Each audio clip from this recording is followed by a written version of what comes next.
ને તા કાળિયા ઠાકરે હાથ પકડી લીધો. સંગાવતી હવે રહેવા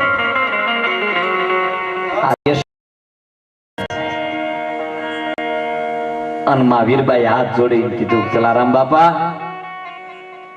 આપની જો કૃપા હોય તો હું સાધુની હારે જાઉં અને સંતને કહીજો પગથમાં જમી લે. જલારામ બાપા એને કહીજો જમી લે. જમીન સંત ઓટકાર ખાઈને ઊભા છે. ભગવાન ઊભા થઈ માં વીરબાઈ હાલતા છે. પણ સાહેબ હવે જે શબ્દમાં વીરબાઈ બોલે છે ને એ બહુ સમજ્યા લેવા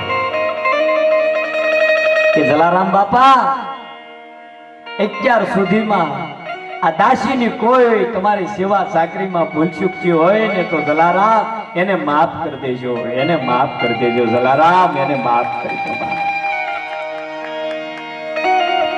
જલારામ બાપુ એટલું બોલે. હા વીરભાઈ સંતની હારે હાલતા છે સાહેબ.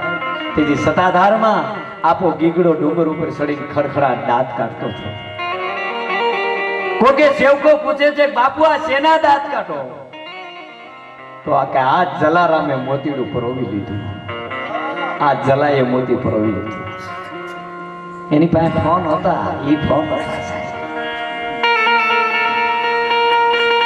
વીરબાઈ હાલતા થાય સંતની હારે અને કાળિયો ઠાકર મંદિરમાં બેઠો ને વિડિયો ધ્રુજવા કે આ મારી હારે મેકલી દે એમ. અને ભારતની આર્ય નારી તો સાહેબ ચંડિકાનું જ રૂપ લે. ગણપતિનું માથું કાપી નાખ્યું હતું ને, માં ભવાની વેરા ધારણ કર્યું. વિષ્ણુ બધા પગમાં મળ્યા પડવા, માફ કર દે માં. હાથીનું લાવીને ચડાવી દે. અને તારો દીકરો દુનિયામાં હારામાંય પેલા નબળામાંય પેલો છે. એ વરદાન આપ્યું કે સાહેબ યા દેશની શક્તિ કરી શકે. અને એમાં જલારામ બાપા અને માં વીરબાઈ હાલતા થાય સાધુની હારે. ભગવાન મળ્યો ધ્રુજવા. હવે શું કરશું? અને જાપે આવ્યા ગામને હિમાડે અને દંડો જોડી માતાજીના હાથમાં આપ્યા વીરબાઈ માના. સાધુના વેહમાં પરમાત્મા એટલું બોલ્યો કે તમે ઘડીક અહીંયા ઉભા રહ્યો ને કે હમણાં હું આવું છું. એ આવું છું એ કહીને જો સાહેબ હજી સુધી આ ધરતી ઉપર કોઈ બેન દીકરીની પરીક્ષા લેવા હજી સુધી આ ધરતી ઉપર ધક્કો નથી ખાધો સાહેબ. અને વીરબાઈ માના જલારામ બાપુએ હામિયા કર્યા અને જલારામ બાપુના મોઢામાં એટલા શબ્દ નીકળ્યા કે હવે વીરબાઈ તમે મારા પત્ની નહીં, હવે તો તમને વીરબાઈ માં કહેવાય. ઈ આદેશ છે સાહેબ, ઈ આદેશ. અહીંયા ઈ દેશ, અહીંયા એના પ્રસંગો કહેવાય. ઈ ફૂરડા વિયાઈ ગયા સાહેબ. ભગત બાપુ કવિ કાકે લખેલું છે કે ફૂલડાયો મેં એ આજ ફૂલ્યા ને કાલ ખીલ્યા. ફૂલડાયો મેં કાલે કરમાઈ જાજો.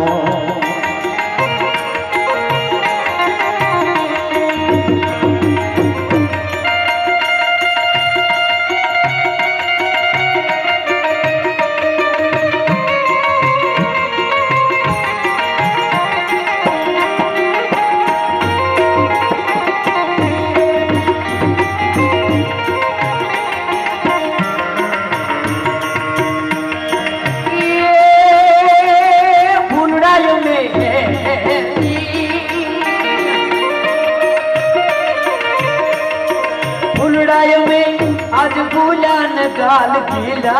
फूलड़ा काल करमाई जाजो. फूलड़ायो में भरमो मुक्ता जाजो. फूलड़ायो में भरमो मुक्ता. फूलड़ा અમે આજ ખીલ્યા, અમે કાલ ઝૂલા, અમે કાલે કરમાઈ જાઓ. પણ ફૂલડા અમે એવી ફરમો મુક્તા જાઓ. મરી ગયે જગત યાદ કરે એવી ફરે મુક્તા જાજો સાહેબ. કે આપણે ભલે વિયા જાય. એક પ્રસંગ છે ને, એક બાઈનો પતિ ગુજરી ગયો. બાઈ કોઈ રીતે મોં ઉપર શેડો નહોતી નાખતી. આડો પાડો બાઈ કીધું બાઈ તારો મરનારો મર્યો, હવે મોં ઉપર શેડો નાખ. એટલે ઓલી કીધું બેન મારે હું નામ લઈને લોવો વાળો. મારે એમ કહેવાય તમારી વિના મંદિરેલી જોડા કોણ ચોરશે, ખટારાનો હવાવું કોણ કાઢશે. હાર્યું ભેહું સાર્યું હોત તો કહેવાત કે મારો ભગરનો સારનાર, હારા ઘોડા ખેલવા હોત તો કહેવાત મારી રોજી ઘોડીનો સવાર, કોકદી કોકને દાન દીધું હોત તો એમ કહેવાત કે કરણનો અવતાર. પણ બેન કનથા રણ મે નસડ્યો નદીએ દાન દી, નગરમાં વસ્યો પણ જાણ્યું ને આ જમને કોણ કી ના જમને કોણ દેખડે કે આ ડેલીમાં આ પીડ્યો હે. વધારે નો જીવન તો મુબારક છે, પણ હું તમે વ્યા જાય પછી માર્યું તમારી ઘરવાળીઓ રોઈએ લાગી આવે એવું તો જીવજો તો આટો ફેલ નહીં જાય મારા બાપ. હે એક જણો ભગવા કપડા પહેરીને આવ્યો, ભગવા કપડા પહેરીને એના પત્નીને કે બસ મને તો વેરાગ સીડ્યો. ઓલી એ બિચારી દાજી જેટલી રોટલી થાળીને ઘા કર્યો એટલે ઓલો કે મને વેરાગ સીડ્યો. એના પત્ની કે ઉપડો તો કે આ દાજી જેટલી રોટલી ખાવું એને કરતા તો ગિરનાર ની હારું. ઓલી કે અહીંયા સાનો મનો પીડ્યો રે, તારથી જગ્યા એવું ન હાલે. હા છોકરા સડિયું ગિરનાર રગડે અને તારથી જગ્યા એવું હાલે કે ના ભિક્ષા જ લો મૈયા. ઓલી કે પણ આપણે 20 વર્ષના સમય અને આ મૈયા મૈયા તમે સોચ્યા કે ભિક્ષા જ લો. ઓલી બુજાણી કે આ હાશે વિયો ગાય કે આમ જો મારો છોકરાનું શું થાય કે રામના રખવાળા. ઓલી કે ના રામ ઘોડે ચડીને પણ આવ્યો હતો તેથી તમે ગજરો લઈને બેહી જતા અને અત્યારે રામના રખવાળા.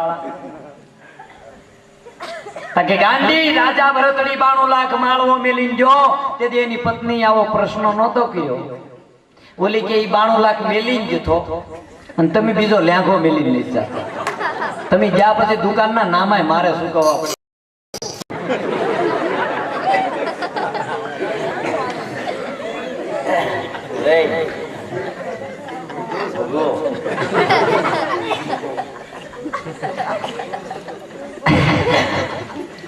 પણ આવી પરમાત્માની કૃપા.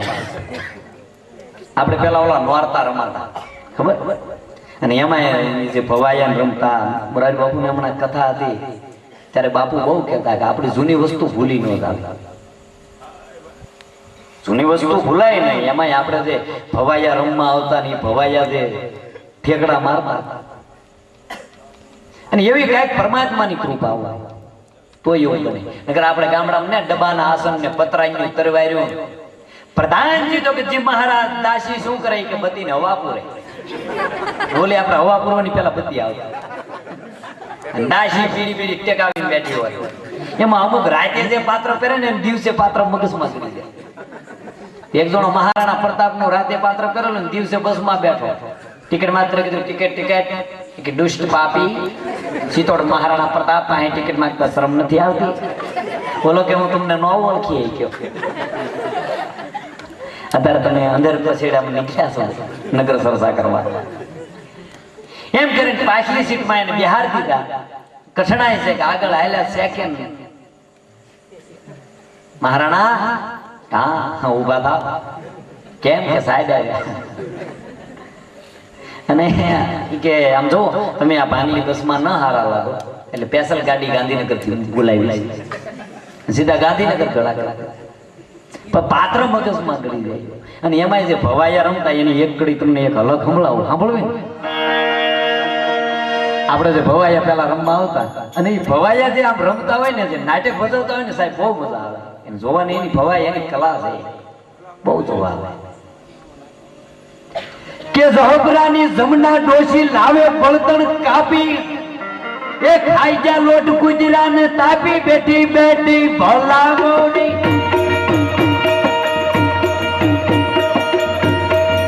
ભલા મોરી રામા ભલા મોરી રામા ભલા મોરી રામા એ ભલે ભલે.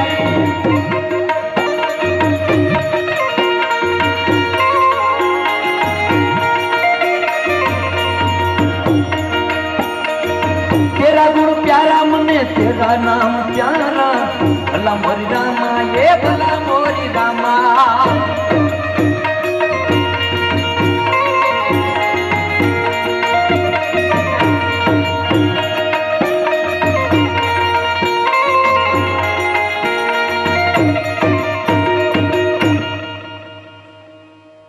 અને એમાં ઈ ભવાયા એમાં કોકની પાસે હોવાની નોટ પાળી જાય ને તો માંડવે માથું ઉટકાડે અને પાછા કરી દે. એમાં નગર શેઠ જોવા આવેલા અને શેઠ જોવા અને શેઠ કોઈ દી 10 રૂપિયું દે.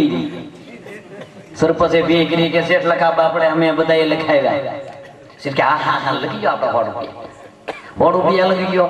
હા શેઠે 100 લખાવ્યા. ભવાઈએ એમ કહેવાય માંડવે માથું ઉટકાડ્યું કે પેલા મેળવે ને પછી આપે દાન. 71 પેઢીના ઓધરે નઈને કાશ્ય જવાના કલ્યાણ બલા મોરી.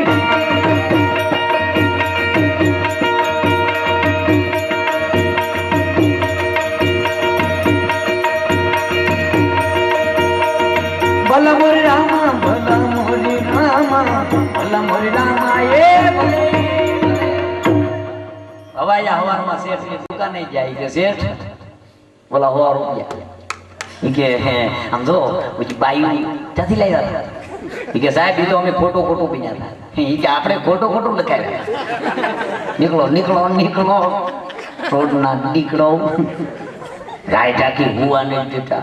ઈશ્વર સરપંચના હિસાબે લખાવા પડ્યા છે. નીકળો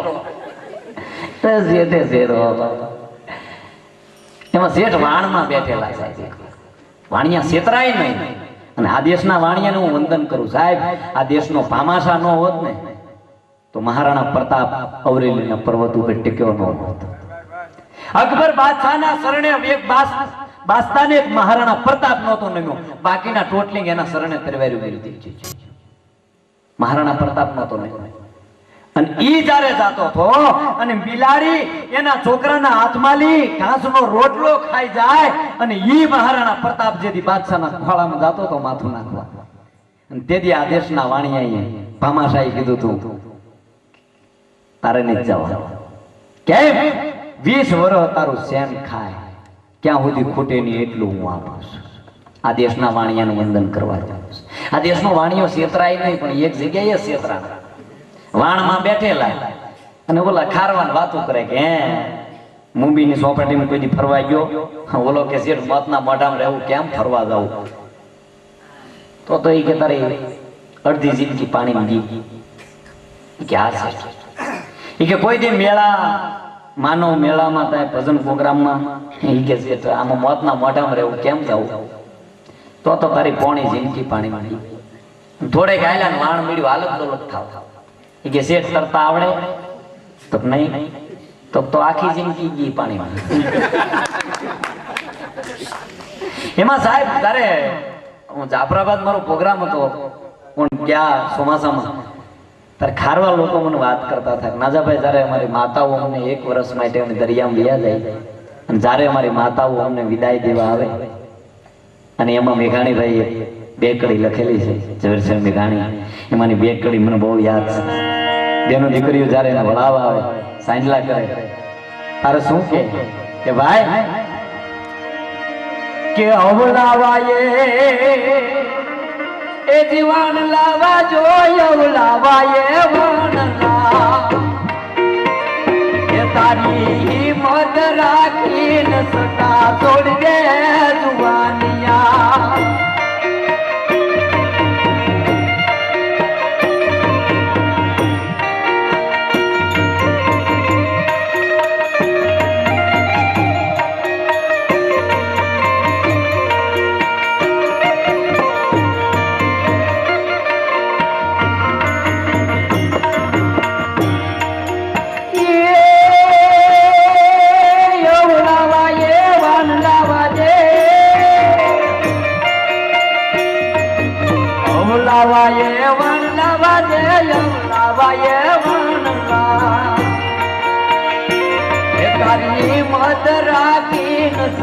છોડજે જુવાનિયા તારી હિંમત રાખીને સટા છોડજે જુવાનિયા.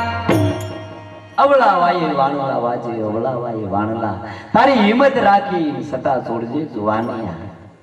એ જે મધદરિયાની મલકા સાહેબ જે મોતના મોઢામાં વાણિયા જે જાતા હોય અવળા વાયે વાણલા વાજે અવળા વાયે વાણલા તારી હિંમત રાખી એવી સટા છોડજે જુવાની. અને એમાં એક સબરીનો પ્રસંગ મને કઈ અને આવડો ને આપણે સાંભળવા છે પણ એમાં સબરી એકવાર રામ એમ કહે છે,